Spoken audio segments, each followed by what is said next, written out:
Namaste, watashi wa Anisha Putri desu. Konkai wa toire wa doko desu ka? No doni-san wa doko ni imasu ka? No kokose no kabang no naka no tema ni hanasasete itadakimasu.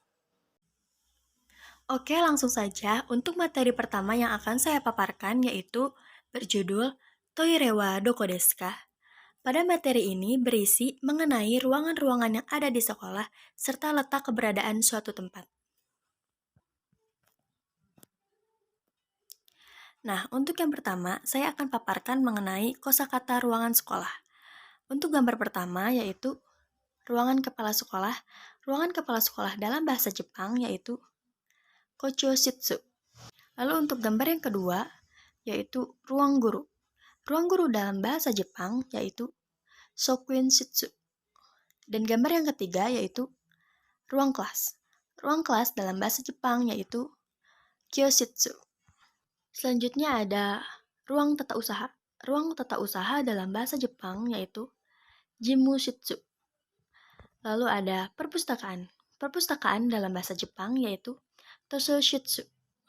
Lalu selanjutnya ruang UKS. Ruang UKS dalam bahasa Jepang yaitu hokenshitsu.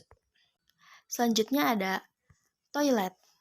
Toilet dalam bahasa Jepang yaitu toire. Hai, selanjutnya yaitu lapangan. Lapangan dalam bahasa Jepang yaitu koutei. Selanjutnya ada kantin. Kantin dalam bahasa Jepang yaitu tetap kantin. Hai, selanjutnya saya akan paparkan mengenai kosakata penunjuk tempat. Yang pertama yaitu koko. Koko digunakan untuk menunjukkan suatu benda yang letaknya dekat dengan pembicara atau bisa diartikan dengan di sini. Hai, selanjutnya yaitu ada soko. Jika tadi koko digunakan untuk menunjukkan suatu benda yang letaknya dekat dengan pembicara, maka soko adalah sebaliknya, yaitu menunjukkan suatu benda yang letaknya dekat dengan lawan bicara, yaitu bisa diartikan dengan di situ. Lalu yang terakhir ada asoko. Asoko yaitu digunakan untuk menunjukkan suatu benda yang letaknya jauh dari pembicara dan lawan bicara, atau bisa diartikan dengan di sana. Hai, jika tadi saya sudah paparkan mengenai kosakata penunjuk tempat, maka selanjutnya yaitu kosakata tata letak. Nah, untuk yang pertama yaitu ada mae. Seperti pada di gambar yaitu terdapat sebuah bola yang letaknya ada di depan sebuah televisi. Maka dari itu mae bisa diartikan dengan di depan. Nah, selanjutnya yaitu ada tonari. Seperti pada digambar, terdapat dua buah kasur yang bersebelahan atau saling bersampingan. Maka dari itu, tonari bisa diartikan dengan di samping. Dan untuk catatan, yaitu tonari hanya bisa digunakan untuk benda yang sejenis dan letaknya berderetan. Hai, selanjutnya kita masuk ke pola kalimat. Nah, untuk rumus yang pertama yaitu terdapat keterangan benda atau kata benda yang merupakan nama tempat seperti kyoshitsu, hokenshitsu, koutei, kantin, dan lain-lain. Lalu ditambah dengan partikel wa. Selanjutnya, keterangan benda lagi yang merupakan penunjuk tempat seperti koko, asoko, soko, dan terakhir ditambah dengan des. Nah, pola kalimat ini digunakan untuk menyatakan letak keberadaan tempat atau orang. Lalu untuk contoh kalimatnya, yang pertama yaitu kyoshitsu wa koko desu. Kyoshitsu adalah ruang kelas, koko adalah di sini. Maka kyoshitsu wa koko desu dapat diartikan dengan ruang kelas ada di sini. Lalu contoh yang kedua yaitu toire wa asoko desu. Toire yaitu toilet, asoko yaitu di sana. Maka toire wa asoko desu dapat diartikan dengan toilet ada di sana. Dan untuk kata tanyanya yaitu doko desu ka atau di mana atau ada di mana. Hai, selanjutnya kita aplikasikan ke dalam sebuah percakapan. Di sini terdapat dua orang anak, laki-laki dan perempuan, yaitu Raka dan Rika. Raka bertanya, kantin wa doko desu ka? Kantin yaitu nama tempat kantin. Doko itu berarti di mana. Kantin wa doko desu ka? Berarti Raka bertanya, kantin ada di mana? Lalu Rika menjawab, kantin wa asoko desu. Asoko yaitu di sana. Maka Rika menjawab, kantin wa asoko desu, kantin ada di sana. Hai, selanjutnya ada pola kalimat lagi dengan rumus yang berbeda, yaitu di sini terdapat kata benda dengan nama tempat seperti kyoshitsu, hokenshitsu, toire. Lalu setelahnya ada partikel wa. Nah, setelahnya lagi ada kata benda dengan nama tempat sama seperti jimushitsu, hokenshitsu, koutei. Lalu setelahnya ada partikel no. Lalu ada keterangan benda dengan kosakata tata letak, yaitu mae dan tonari, dan setelahnya ada des. Untuk fungsinya itu tetap sama, yaitu untuk menyatakan letak keberadaan tempat. Nah, untuk contoh yang pertama yaitu kyoshitsu wa toshoshitsu no tonari desu. Kyoshitsu yaitu kelas, ruang kelas, yaitu dia kata benda pertama, kata benda yang ditanyakan. Toshoshitsu yaitu perpustakaan, tonari yaitu di samping. Maka kyoshitsu wa toshoshitsu no tonari desu dapat diartikan dengan ruang kelas berada di samping perpustakaan. Ruang kelas ada di samping perpustakaan. Lalu contoh yang kedua yaitu kantin wa koutei no mae desu. Kantin yaitu nama tempat yang ditanyakan atau yang sedang dibicarakan. Koutei yaitu lapangan sekolah. Mae yaitu di depan. Maka kantin wa koutei no mae desu artinya kantin ada di depan lapangan sekolah. Hai, selanjutnya kita masuk ke materi baru yaitu yang berjudul Doni-san wa doko ni imasu ka? Pada materi ini berisi mengenai letak keberadaan seseorang.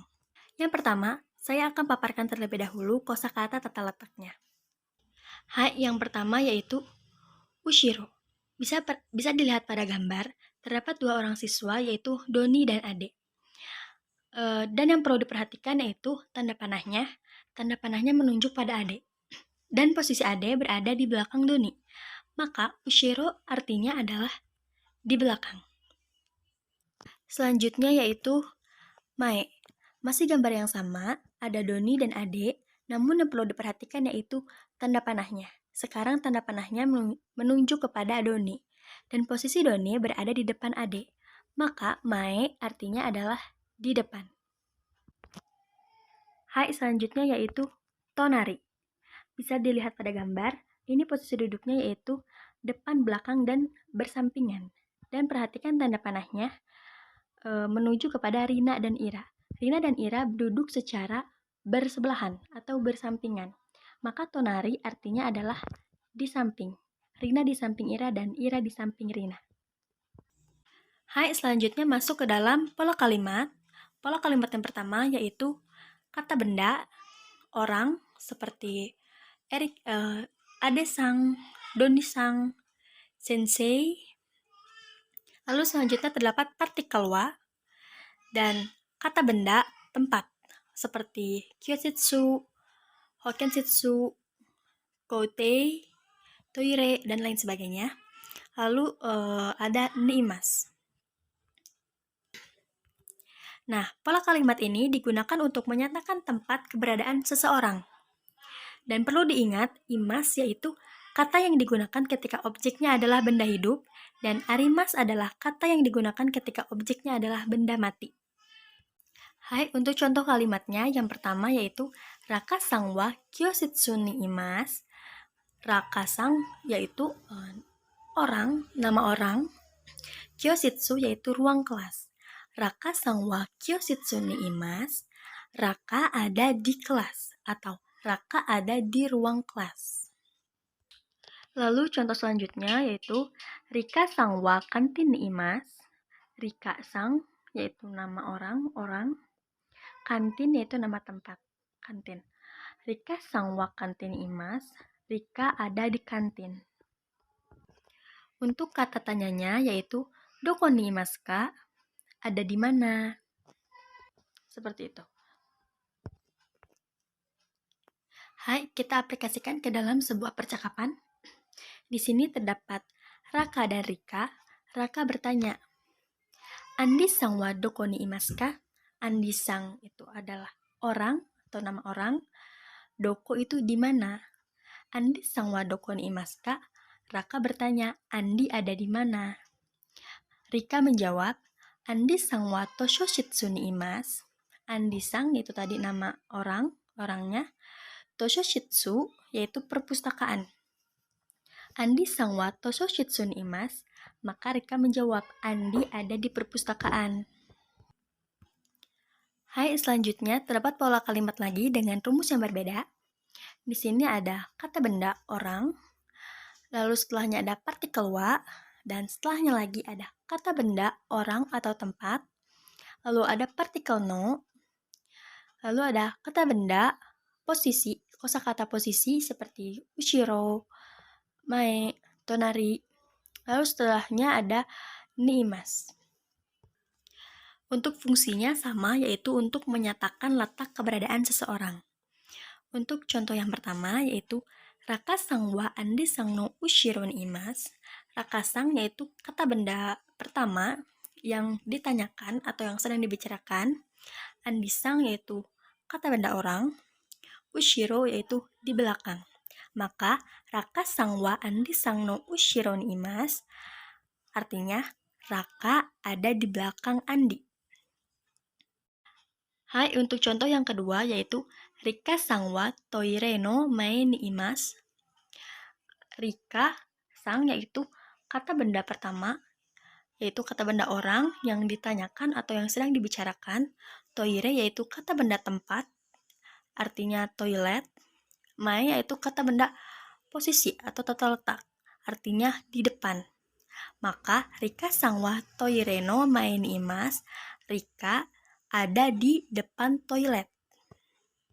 Untuk kata tanyanya sama, yaitu doko ni imasu ka? Hai, selanjutnya kita aplikasikan lagi ke dalam sebuah percakapan.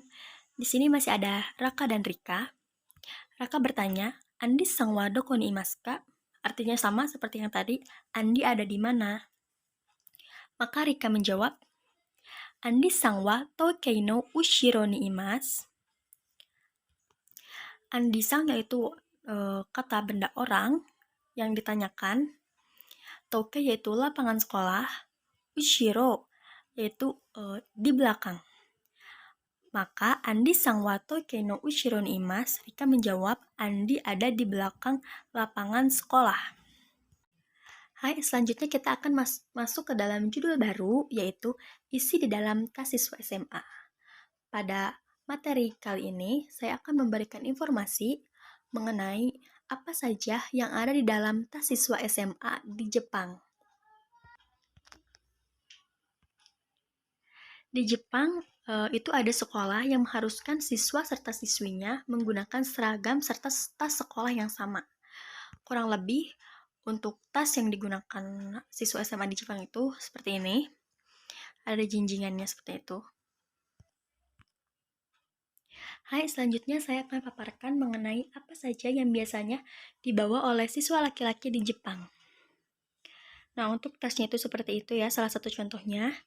Nah, biasanya itu di tasnya itu berisikan nama dan tanda sekolah. Nah, untuk benda pertama yang dibawa yaitu buku pelajaran. Biasanya di Jepang itu siswa-siswinya tidak membawa buku pelajaran, namun disimpan di sekolah, di loker. Namun ada beberapa juga yang dibawa ke sekolah, mungkin untuk mengerjakan tugas atau untuk menghafal di rumah. Ada juga yang dibawa ke sekolah, seperti itu. Selanjutnya yaitu ada sarung tangan, pouch, dan lotion.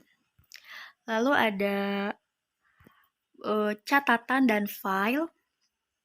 Hai, selanjutnya ada buku novel. Biasanya mereka membaca novel saat sedang ada waktu senggang, seperti jam kosong atau sedang dalam perjalanan, seperti perjalanan menuju ke sekolah atau perjalanan sepulang dari sekolah di dalam kereta, seperti itu. Lalu selanjutnya ada tempat pensil dan ada wax. Wax itu semacam produk penata rambut agar selalu terlihat rapih. Mungkin kalau di Indonesia itu semacam Gatsby atau pomade. Hai, selanjutnya saya akan paparkan mengenai apa saja yang ada di dalam tas siswi perempuan. Nah, untuk tasnya itu seperti ini sama. Mungkin kalau untuk perempuan itu ada diberi gantungan boneka seperti itu. Nah, terkadang siswi perempuan pun menggunakan tas yang seperti ini, warna hitam, terbuat dari kulit. Hai, selanjutnya benda pertama yang dibawa yaitu dompet. Lalu selanjutnya ada tempat pensil. Selanjutnya yaitu ini serba pink ya. Ada ponsel, notebook, tempat pensil juga. Selanjutnya yaitu pouch makeup. Mungkin isinya seperti pencuci wajah, lip gloss, atau mungkin bedak, dan lain sebagainya. Hai, selanjutnya yaitu ada notebook. Nah, biasanya isinya itu seperti ini, diberikan tulisan warna-warni, dan biasanya mereka membuat semacam sebuah jadwal kegiatan mereka, kegiatan yang akan mereka lakukan, seperti janji temu dengan teman, atau ulang tahun teman, dan lain sebagainya.